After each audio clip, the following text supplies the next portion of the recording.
How to use Apple gift card to buy storage. Apple Incorporated is an American multinational technology company headquartered in Cupertino, California. It is widely recognized for its innovative products, including consumer electronics, software, and services. You can use an Apple gift card to buy iCloud storage by redeeming it to your Apple ID and then upgrading your iCloud storage plan. For that, peel or scratch off the label from the back of the Apple gift card. This reveals a 16-digit code. Open the App Store. Tap Today. Tap your photo or profile icon. It's at the top right corner of the screen.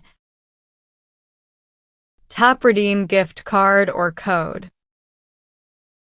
Tap Use camera. Scan the back of the card.